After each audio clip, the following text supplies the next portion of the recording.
And I was very greatly blessed in that. When I went to Northampton, Massachusetts, and opened my office there, there was a lawyer there, an old-timer, Walter L. Stevens. Old-timer, my God, he's the age I am now. Anyway, there he was, an old man, as I saw him. And I went in, and first I guess I probably asked him to work for him. He said, "No, I'm tired of young people." I said, "What is it we all do?" He said, "You hang around till you get useful and then leave and take clients with you." So I could see that. So he wasn't hiring any young people. He said, "However, there is an empty room across the hall, and if a young man or a young woman should see fit to rent it, he would be neighborly. I could read his books, and I could talk things over with him." So I went across the room, promptly rented that, across the hall, rented that room. Neighborly, my God, he practically adopted me. And I was so grateful to that man.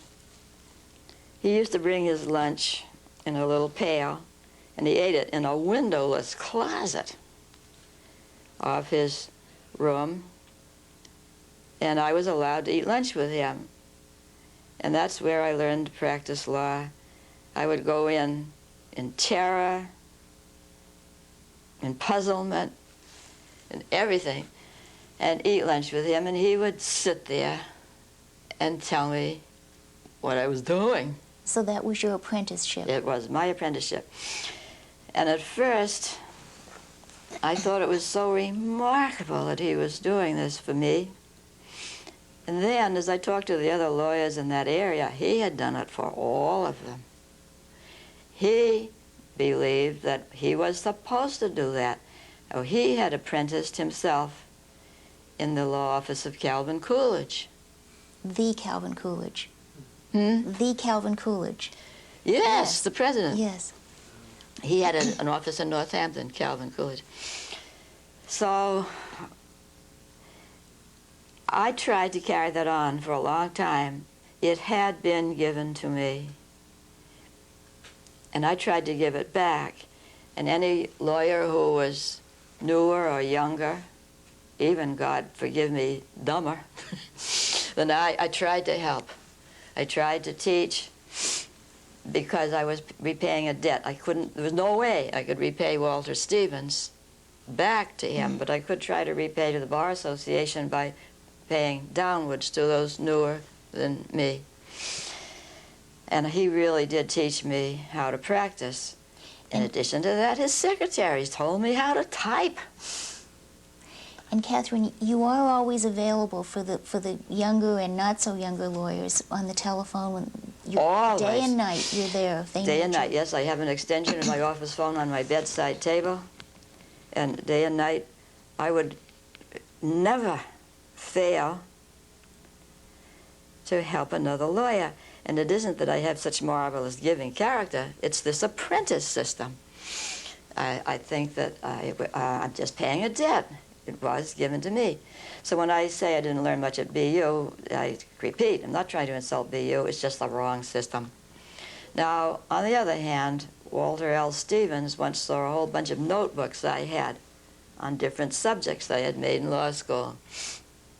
He admired those notebooks. He said, "I've never had time to make a whole notebook on a subject."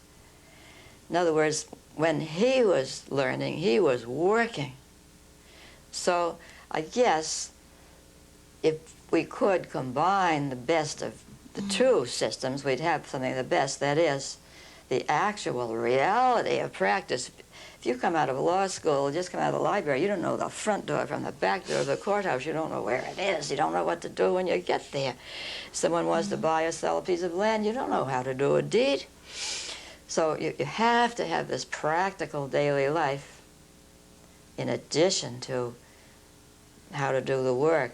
The apprentice system will teach you how to relate to the clients and how to relate to the court and how to relate to each other. But it may leave out the sustained, concentrated outpouring of information that you might get in school. So in other words, I think if we could combine the best of the two. But if there has been some recent loss in the legal profession, I don't know about what, getting over academic instead of the old apprentice system might have something to do with it.